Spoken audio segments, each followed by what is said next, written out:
You're listening to the Zine Collector Episode 8, Zines of Every Flavor, Genres in the Zine World.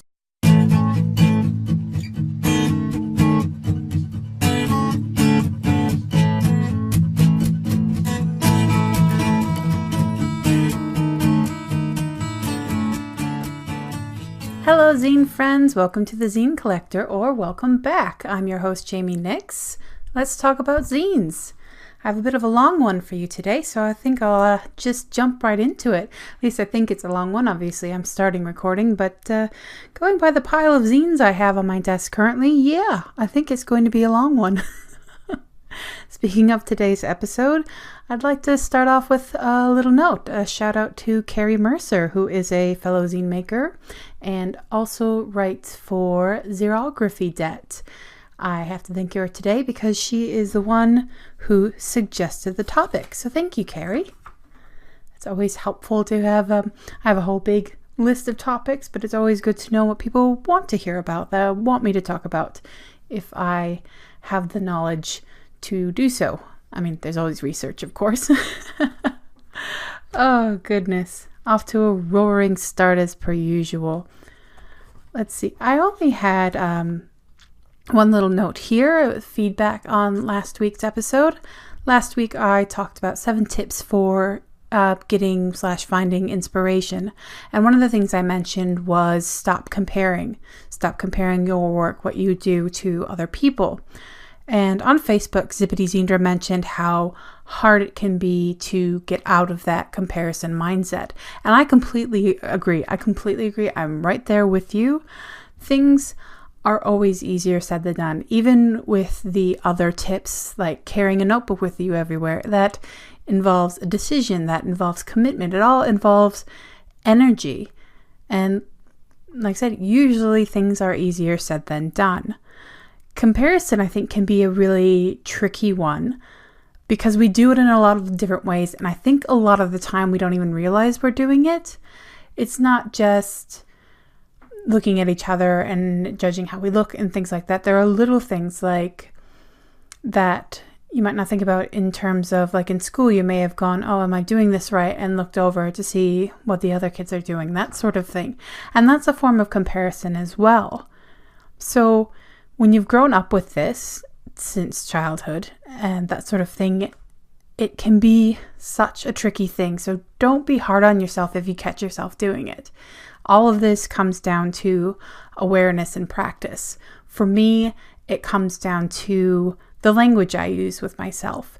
It's a difference between, I wonder if I can learn how to do that, or I wonder how they did that, and investigating, and I will never be that good, or I'll never be able to do that sort of thing. There's inquisitive, there's using comparison to inspire and motivate you, and then there's the negative side. Using it to keep yourself down, using it to procrastinate. So try to be aware of the way you talk to yourself. I find that a lot of the nicest people are very mean. Maybe that's strong, but very negative self-talk, that sort of thing. They're not negative people, but they don't treat themselves nicely. They don't give themselves credit. They don't, those sorts of things. So before I get into an entire episode on that topic, be nice to yourself, okay? Be nice to yourself. Give yourself some slack. And believe you me, if you're struggling with it, don't be hard on yourself, because I am right there with you. At the anxiety clinic, if I had $1 for every time someone said be kind to yourself or be patient with yourself, well, I'd be doing pretty well at the moment. So yes, I'm right there with you. So now let's move on and find out what kind of zine things are happening around the world. Now keep in mind, this is a short list. I've just, with no particular preference, picked and chosen a few things. So here we go. Happening over the next fortnight. On April 26th in Eugene, Oregon, we have the UO Zine Fest. On April 27th and I'm probably going to mispronounce this, Quito, Ecuador, we have Noche de Fanzines. On April 28th in Madison, Wisconsin, we have the Madison Print and Resist Zine Fest. Also on April 28th in Brussels, Belgium, we have the... Oh goodness, I didn't think about this before I chose it. The Plan Comet. It's a zine event happening in Brussels on April 28th. Plan Comet. It's C-O-M-E-T-E. There is an emphasis on the first E. So please forgive me. All of these are in the zine calendar. You can have a look yourself because, yeah, I didn't think that one through. Sorry about that. On April 28th as well, in Copenhagen, Denmark, we have the Small Press CPH. Also on April 28th, in Malaga, Spain, we have Taller de Fanzines. On April 28th and 29th in Budapest, Hungary, we have something I definitely can't pronounce whatsoever. It's a Zine Fest, Budapest, Hungary. On May 3rd, we have Zine Baby, monthly zine making night happening in Katoomba, New South Wales, in Australia. On May 5th, we have Chattanooga Zine Fest, Tennessee, in Chattanooga. I'm just realizing I've copied it from the calendar and it says Chattanooga Zine Fest on May 5th in Chattanooga Zine Fest, Tennessee. Now, I do believe it's just Chattanooga, Tennessee. What a name though, right? Also on May 5th in Madrid, Spain, we have the Mini Peachy, or I think it's going to be Mini Peachy. It's P-I-C-H-I. The Mini P-I-C-H-I Fest in Madrid, Spain on the 5th. On May 5th and 6th in Ghent, Belgium, we have the Zine Happening 4. And on May 6th in Manchester, UK, we have a Northwest Zine Fest.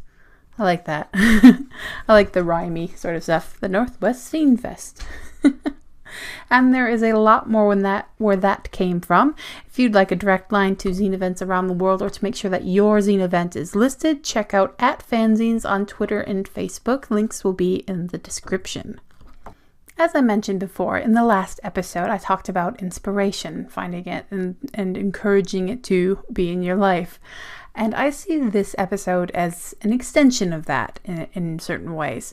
It's all fine and well to say that zines can be anything. They can be about anything. They can do anything, that sort of thing. But if you're like me and you like some solid ideas to work with, exploring zine genres can be great for inspiration as well as ideas for organization if you want to organize your zine collection, which is something that's on my to-do list, that's for sure. So what is a genre? Basically, it's a classification or a grouping system. It's not anything special or particular. It's, you could call them genres, you could call them categories, so on and so forth. But don't be confused between genre and format. Zines are your format. Literary zines, poetry zines, that sort of thing. That is your genre. Those are your genres, amongst others, of course. The first three groups I'd like to talk about as far as zines go wouldn't necessarily be a way you'd want to organize your zines. But I figured I wanted to start with them because I feel like as far as the zine making side of things, it's a great beginner place to start here, to start figuring out what you want to do. I mean, you may already know what you want to do, but if you're starting from square one, this could be a good place for you on the maker side of things. And those three groups are one-person zines, split zines, and collab zines. Now, I may be covering old bases. I may be covering something you definitely well and truly are already familiar with. But again, with this podcast, I don't want to ever assume anyone's level of ability or knowledge when it comes to zines. So that's why I'm starting with what's a genre and these sorts of basics. So starting off, we have your single author zine. This is obviously just one person, what you're going to do, what you write. You take care of a lot of the stuff. I mean, you might hire a cover artist, that sort of thing, but the writing and the content inside is primarily you. The example I have here in front of me is Small Potatoes, a Perzine by Kira. They make a Perzine series that I really love. And yeah, Kira handles everything from the cover art to everything that's inside. So yes, that's your single person zine. Next up, I'm going to go to the collab zine. Collab is short for collaboration. You have 2 or more people coming together and creating something, usually under a theme. I have seen people make zines on all sorts of topics. Sometimes it's open theme, sometimes it's about a health condition, sometimes it's a certain kind of art or a certain kind of poetry or anything like that. It's really up to you, but the collab part is about more than one person. Now, the example I have in front of me is Lost Projects issue 3, and the theme, if you hadn't guessed, of this zine is lost projects, things that went unfinished or were lost to time or all kinds of things like that. It's an idea that I really, really love, and it's what popped into mind when I thought of a collab zine. Now, split zine, you might think of would have been the natural progression between single author and collab zine, but it's a little bit of a tricky one. Split zines are usually between 2 people or 2 groups or that sort of thing. However, a split zine can be one author. Now, the example I have here, and forgive me for using my own zines as an example, but I have my Dreams and Nightmares zine. And the fun thing about split zines is usually you hold it in your hands one way, and then if you just flip it forward, the back will be the right way up. As in, probably not explaining this very well for the podcast, but in the first half, the text will be in one direction, and the second half, it'll be in another direction, effectively splitting the zine, but also, keeping it together. So I wanted to make a split zine because I felt the theme of dreams had the natural component of nightmares as well, the natural other side of the coin, hence the split. But yes, more traditionally, split zines are between 2 people or more, or 2 groups, that sort of thing. So yes. So now that we have the number of people involved out of the way as a way to get yourself started, do you want to work with somebody else or do you want to work by yourself for this scene, that sort of thing? We get into the actual genres of zines. Now, I'm going to try to cover quite a few genres just to get your mind going and encourage you to look at genres and things like that for inspiration as well as finding things you love. However, this is definitely not going to be an all-encompassing sort of list. It definitely could be. I could go on for a long time, but I don't want this episode to be super, super long. So yes, this is a primer, it's a starter, it's things like that. And when it comes to zine classification, it can be particularly difficult, but we'll get to that a little later on.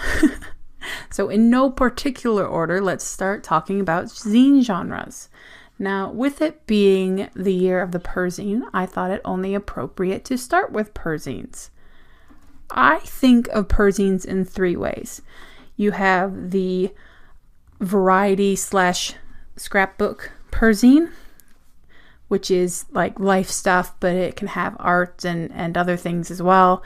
You have the diary zine, which is usually more somebody's written in their journal and basically photocopied it right out, or just typed. It's more journal, it's more text, but it doesn't necessarily have to be. Again, zines, a lot of wiggle room for this sort of thing. And the third is the more slice of life thing. It's usually very short, a page, 2 pages. It's very, very much like the diary side of things, and it's usually for cheap or for free.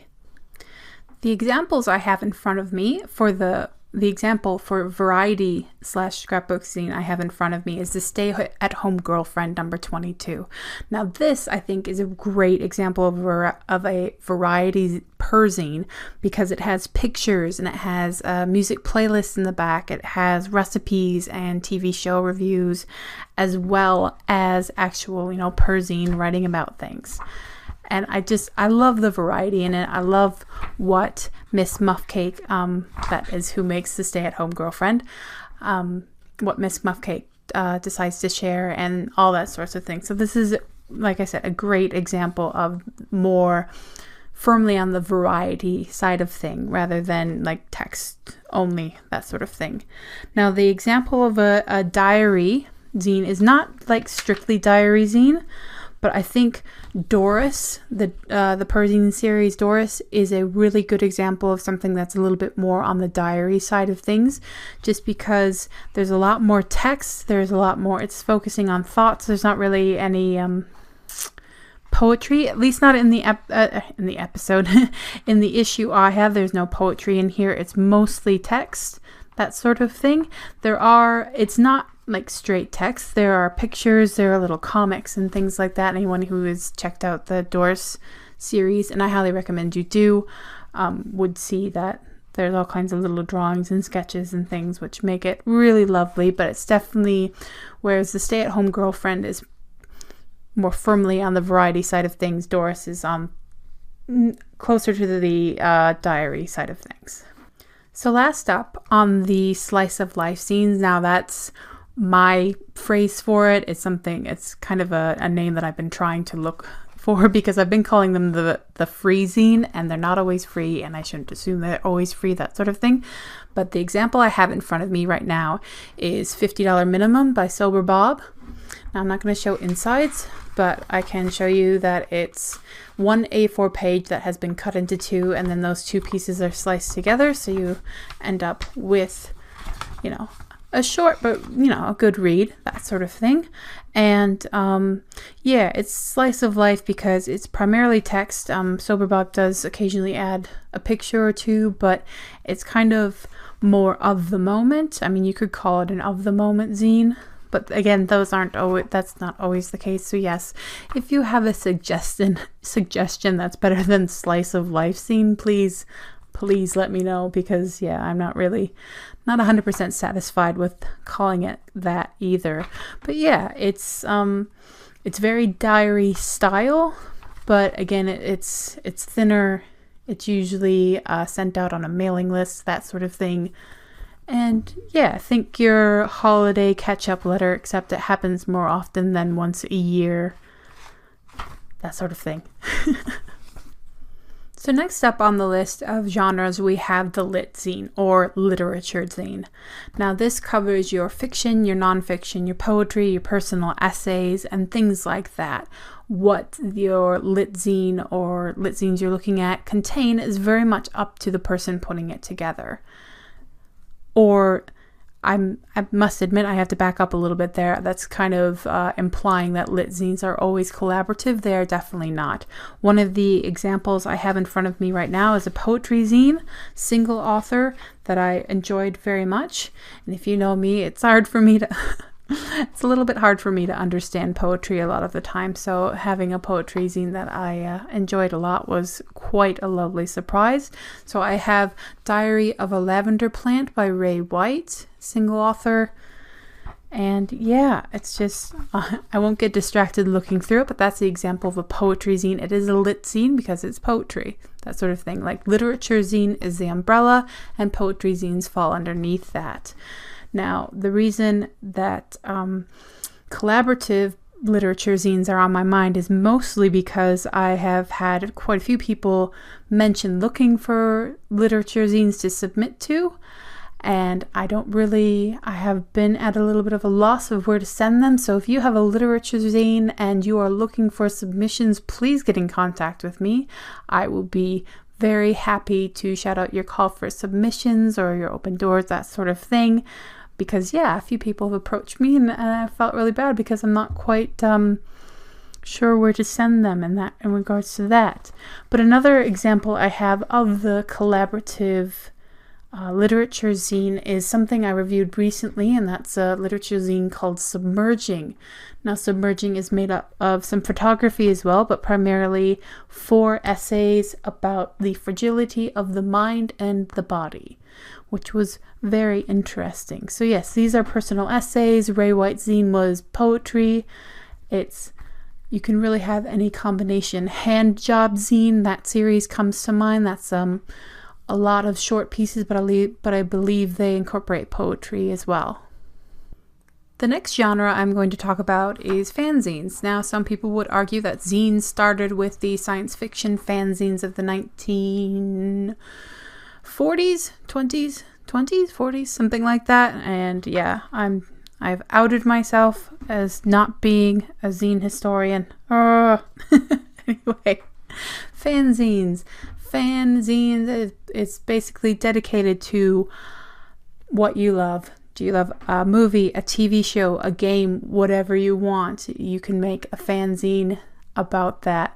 One of the examples I thought I had in front of me that I don't, that I'm a little bit disappointed that I don't have in front of me, was Laura Beebe's Strictly Ballroom mini fanzine, and it was absolutely gorgeous. It was full color, it was a lot of good energy, and it's basically Laura talking about watching the movie, rewatching the movie, what she loved about it, that sort of thing. I do have another fanzine in front of me by Holly Cascio, I believe, Holly Cascio and Selena, and they made My Mad Fat Zine, which is a fanzine for My Mad Fat Diary.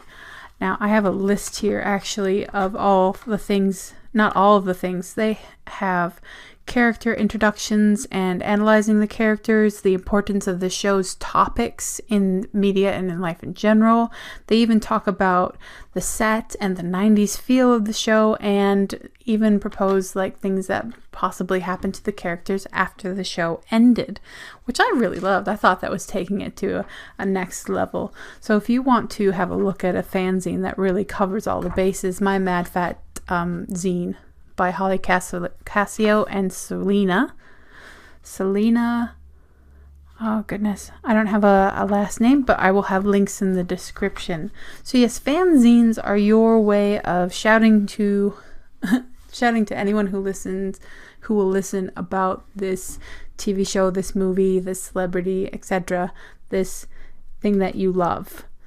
I mean, one could argue that zines about zines are zines that are made for the love of zines. So if you had a zine about zines, it would be a fanzine zine. Sorry. I got a little bit distracted there. Let's ignore that and move on. So yes, fanzines for the love of the thing you love. Next up, we have political zines, and political zines are a really big part of zine history. You can have zines about political parties, you can have zines that explore political philosophies, you can break down politics geographically. You can have, Australian politics or US politics or European politics, and apologies if you're insulted by being in Europe and me grouping you, that sort of thing. But yeah, obviously politics change from region to region, country to country, and you can break it down that way. And there are even zines that propose, apologies, I just hit my mic. See, I'm getting excited and I'm waving my hands around, and that's what happens. But yes, you can even have zines that are out there proposing new political systems and new ways of doing things that way. I am a little bit sad that I can't find any of my specific political zines in my collections. So if you do have any political zines that you recommend, please put them in the comments. I'm interested to find more political zines, and I'm sure that there are other people who are interested in finding political zines as well. For the next genre, I'm kind of grouping together three types of zines that are definitely deserve each their own space, but they're all more on the visual side of things, which is why I'm sort of putting them together. And that they are photography zines, art zines, and comics. Now, the examples I have in front of me are photography zine, Alone in a New City by Alicia Weber. Now, Alicia does black and white photography, and I love black and white photography, but yeah, I mean, these categories are fairly self-explanatory. With photography, you can have black and white or color. I feel like with these particularly more visual than text sort of thing, you get a little bit more emphasis on the kind of papers used, that sort of thing. It's not always the case, but I feel like papers and mediums can bring more to these more visually oriented zines. Now, for an example of an art zine, I have Portraits issue 1 by Chloe Henderson. Now this is text and art, but it's a very nice art zine. Do like looking, I mean, people are so skilled. But I will close that zine before I get distracted and start looking into it. And the example I have for a comic zine is Everything Dies number 7 by Box Brown. Now this is a comic with minimal writing in it, and it looks at, Everything Dies looks at popular myths. Everything Dies 7 is about the flood myth. Really, really love this zine. So yes, they are all fairly self-explanatory. Yeah, I don't have much to add on that category. Obviously, if you have any questions, go to the comments. The next genre I'd like to talk about is another one of those ones that's kind of an umbrella that covers a lot of other things, and that's educational zines. Now with educational zines, you can have how-tos and DIYs and 101 and all of that sort of thing. It goes from your recipes to your self-help, self-care, self-help, health, all of those sorts of things. But it doesn't have to be all about body or anything like that. There's one zine that I'm sad I didn't bring an example of, but it's called Let's Communicate, and it's a comic zine about how things interact in the universe down to the atomic level. And that might sound boring. It shouldn't sound boring, but it might sound boring, but it was a really, really cool zine that really got me thinking, and I really love it. So yes, educational zines. The very first zine I ever bought, and so I wanted to grab this one as an example of a recipe book, is the Nutella cookbook. This glorious zine actually helped me develop my peanut butter and Nutella bickies, my peanatellas. But yeah, so you have cookbooks, recipe zines as part of your educational, under the educational umbrella. I recently received a zine from Shelley Saylor, I believe, called like 10 Weeds You Can Eat. That, again, that's an educational one. And on the health side of things, I wanted to have the example, or talk about the example of Joining the Dots, another zine by Holly Cassio. Now this was a zine I was so happy to find because I was struggling to find any zines about polycystic ovarian syndrome, something that affects me personally. So yeah, I guess Joining the Dots was on the physical side of things, and Hello, My Name Is by Miss Muffcake is a zine about living with mental illness, and both Joining the Dots and Hello, My Name Is were impactful on me personally in my life, which is why I'm taking the opportunity to shout them out now. But you always have to double check things when you are taking health advice and things like that. Now that's not to take away at all whatsoever from any educational zines. You always need to check up. It's just like anything else. However, these zines can be really helpful. They can help people share their stories. They can help people compare, especially in a system where there are so many ways that medical systems where people aren't listened to. So us helping teach each other, we always have to be careful with the information, but teaching each other can be amazing and powerful and important. Of course, there is always the tongue-in-cheek approach to the educational zine. For example, how to talk to your cat about abstinence. Oh, I really like this zine. I really like that. Yes, so it's not all serious. It's not all, I mean, you know, you should definitely take your cat's abstinence seriously. Okay, let's move on, shall we? The next genre I want to talk about is the music zine. Now, music is also, like politics, music is also a big part of zine culture, and I don't talk about it nearly enough, and I don't review music zines nearly enough. But music zines are tied to the punk culture, and punk is tied to zine culture, and that's a whole episode in and of itself. So needless to say, music zines are a very big part of zine culture, and the example I have in front of me right now is the Screever. Now, music zines usually cover your local music scene, bands, musicians, more stuff like that. Things like that, excuse me, I'm getting a bit tongue-tied. The Screever is definitely one of my favorites because it has reviews and interviews and articles. It's about music, but it also touches on zine stuff because zine, again, is tied in with punk culture and punk music. And in the back there are some puzzle pages, and I like puzzles, especially Sudoku.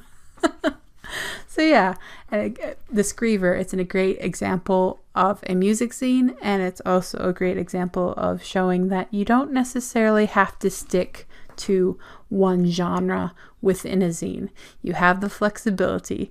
Try not to feel intimidated by this list. This is not a list of rules. These are just ideas for you. The next genre I'd like to talk about is another one of those big umbrellas under which there are a lot of subcategories. Now, the umbrella is sex and sexuality zines.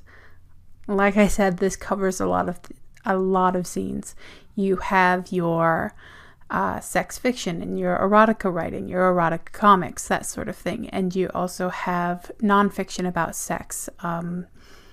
Nothing springs to mind just yet, but if you have any of those zines, I'm definitely interested in checking them out. You have your health zines, you have queer health, trans health, non-binary health, and things about that. To perhaps oversimplify it, but to simplify it, you have zines that are about being queer, trans, non-binary, but also zines that might be about something else completely, but they are by or for supporting queer, trans, and non-binary zine makers or art makers, that sort of thing. You also have health side of things as well. So this big umbrella is a bit big and a bit complicated in sort of things, but I do have a zine as an example that I wanted to mention within this, and that is NB Life, designed and edited by Ray White, but it is a collab zine. It is stories, poetry, and art by non-binary people.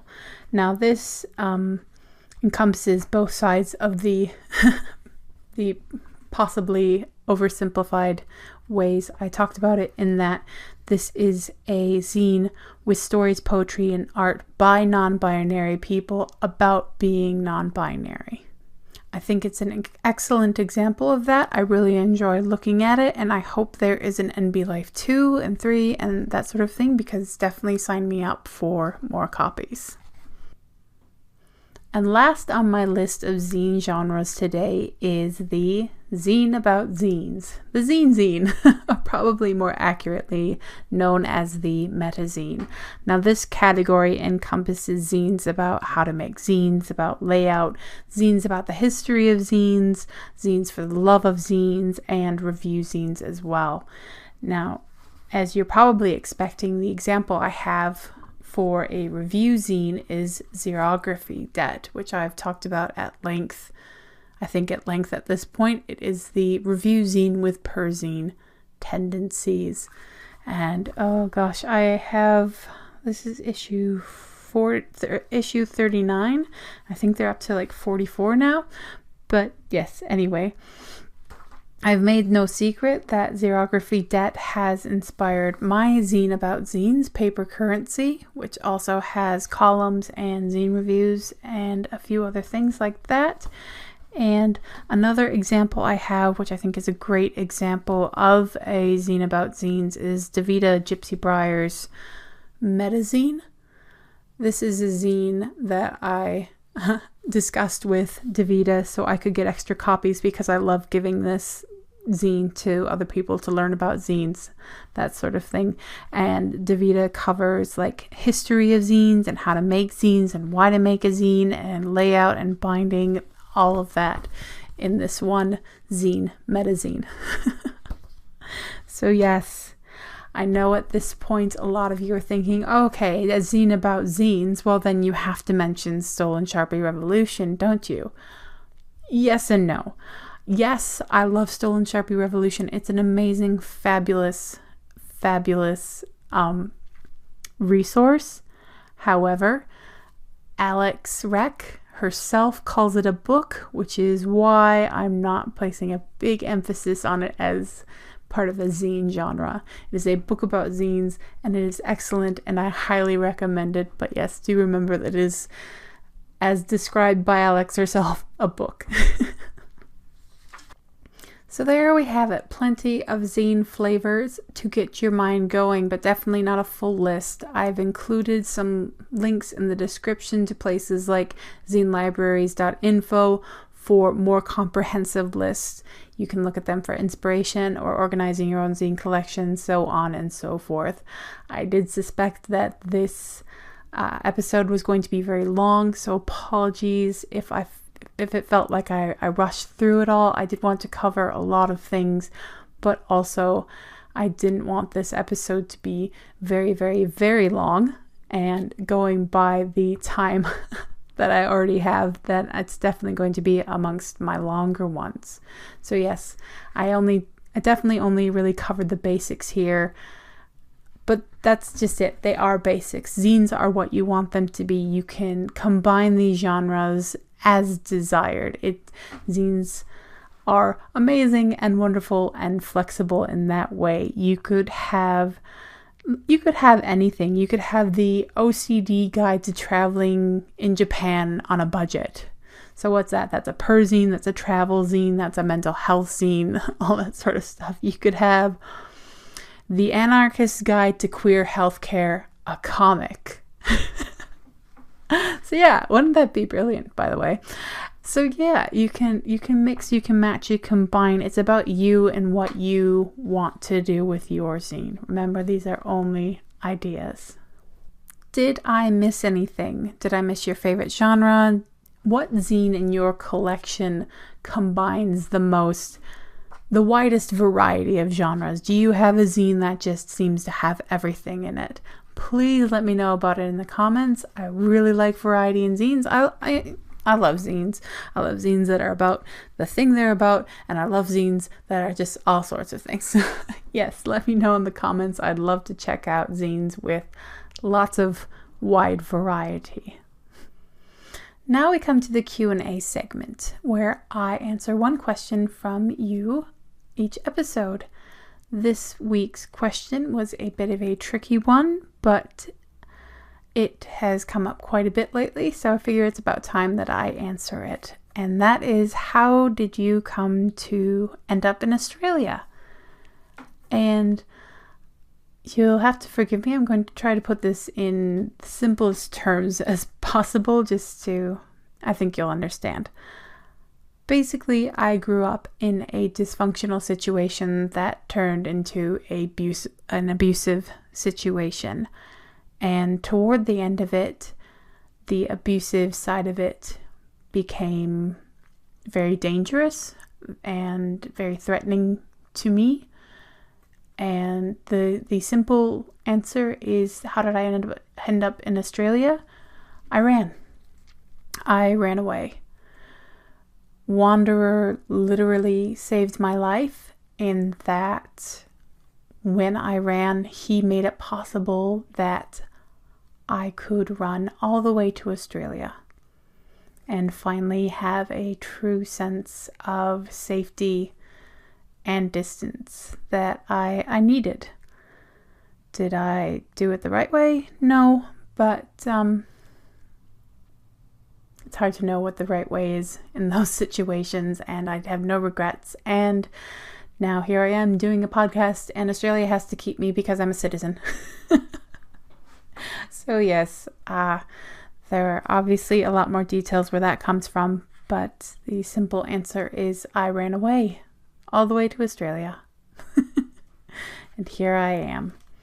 So I apologize if that doesn't fully answer your question, but that's all I'm really comfortable with mentioning right now. I'll write a memoir someday, I promise. If you have any questions about zines, zine reviewing, me, so on and so forth, you can definitely leave questions in the various comment sections. You can contact me on social media, all of that sort of thing. Anything you'd like to know, tweet at me, send me a message. I am around. Now it's time for something a little bit more positive. Yay! It is time for Sharing is Caring, my non-sponsored segment for zine spaces, places, and other things and people and all sorts that I am loving around the zine-verse this fortnight. And it is my pleasure to introduce you this episode, Natalie Michelle Watson. Ta-da! I really need some sound effects or something like that. Sober Bob mentioned Natalie on episode 5, but I've only recently had the pleasure of checking out Natalie's work and Natalie's YouTube channel. Now it's Natalie's YouTube channel, that really gave me the idea of featuring her on this segment of the Zine Collector, because Natalie's channel introduction video, you look up Natalie, you go to her page on YouTube, and the channel introduction video is the main one you see right in front of you. I laughed out loud. Oh my goodness.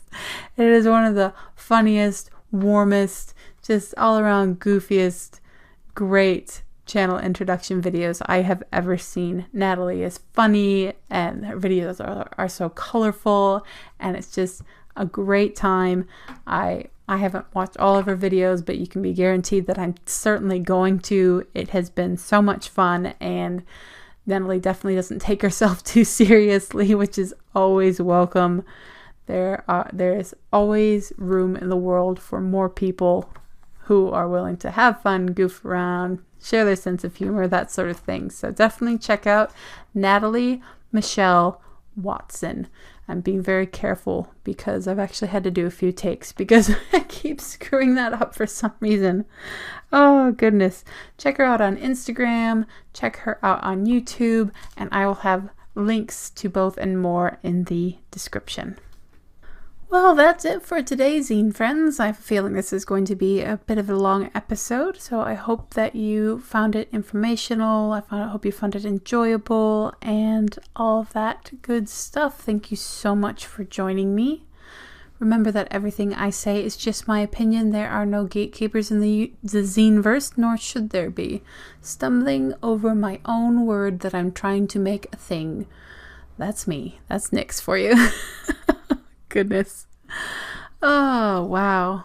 Thank you so much for joining me. It's these shows do take a little bit of energy out of me, but they've been so fun, and conversations have been starting, and it's been so brilliant in that way, and I really appreciate it. Links to everything I've talked about today are in the description. Be sure to stop by seagreenZines.com, where I review zines every Thursday and Friday. The music for this podcast, Spanish. See, I'm doing well. This is what I get for when I'm talking nonstop for over an hour. The music for this podcast, Spanish Summer by Audionautics, is licensed under a Creative Commons Attribution license. This is the Zine Collector. I'm your host, Jaime Nyx, and until next time, go make some zines. Mwah.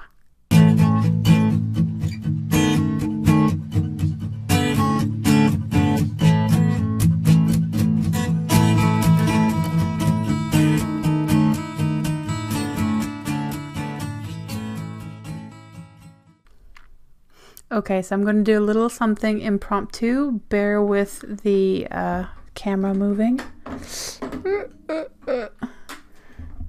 Check out that mess. Oh gosh. That's my mess. That's my mess of zine cards and zines and notes and post-its and... Yep.